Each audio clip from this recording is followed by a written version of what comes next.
राम राम बेचारन करते हैं आज के व्लॉग की शुरुआत। सुबह सुबह मैंने अपना जल्दी जल्दी सारा काम खत्म कर लिया था झाड़ू पोछे का। और उसके बाद देखा तो मौसी लग रही थी अपनी डिजिटल पूजा पाठ करने। मौसी फ़ोन में अपना कथा पाठ सुनने लग रही थी। फिर मेरा भी सारा काम खत्म हो गया था तो मैं ली थी ना, क्योंकि आज था मंडे। उसके बाद मैं शिवलिंग पे पानी चढ़ाने चली गई थी। पानी चढ़ा के मैं गई अंदर तो देखा कि चुनू भी उठ रहा था। मौसी उसने ले बैठी थी। आज थी चुनू की थोड़ी सी तबीयत खराब तो भाभी उसका फिर थोड़ी दवाई डाल रही थी।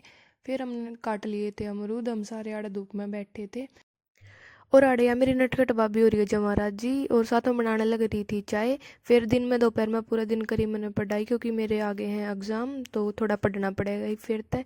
और मौसी और मौसा दोनों चल दिए थे खेत में। फिर मैं ये दो किन्नू लेकर ना आ गई थी ऊपर, क्योंकि वही मैंने लग रही थी थोड़ी सी भूख। उसके बाद मैंने खाए किन्नू। और इतना आ गई थी मौसी भी। मौसी खेत में तो लेके आई थी वो चीलवा। बाकी हमारे इसने बथवा के करे हो चीलवा वर्ड मना आड़े आके सीखा है।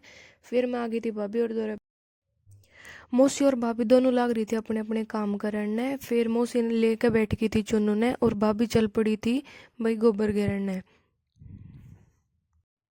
फिर मैं चुन्नू ने लेकर चल पड़ी थी। चुन्नू टुकुर टुकुर पूरी गली ने निहारने लग रहा था, क्योंकि आगे होके उसकी मम्मी जाने लग रही थी। उसके बाद रास्ते में चुन्नू ने मिल गई थी उसकी ताई, तो चुन्नू अपनी ताई साथ टॉकिंग टॉकिंग कर रहा था। और चुन्नू हो रहा है बहुत ज़्यादा बदमाश, और यो मेरे तीनों को था कि बुआ आप मेरे तीनों खिलाई जाओ, मेरे मुंह पर तो हाथ मत हटाओ। फिर उसके बाद भाभी ने रख दी थी चाय और खुद लग रही थी किचन में थोड़ा काम करने। उसके बाद ये देखो मेरी मौसी और कियाड़ा महिला मंडली बैठी है। सारे बैठ कर आराम से चाय पीने लग रहे हैं। और फिर शाम में भाभी लगी थी खाना बनाना। हम सब तो बनाए रहे ट्रायंगल वाले पराठे, और आज भाभी जी बना रही थी स्क्वायर वाले पराठे। उसके बाद भाभी ने लगाई थी बाहर ठंड, तो बोली मैं तो किचन में बैठ के खाना खाऊंगी आज। उसके बाद सारा काम खत्म करके हम चुनू ने लेकर आ गए थे इनके घर ने। और उसके बाद हमारी महिला मंडली थी ऑन रेस्ट। सारे आराम से बैठे थे और सारे अपने अपने फ़ोन में पढ़ रहे थे। इसी के साथ आज का व्लॉग यहीं ख़त्म। Okay, tata bye.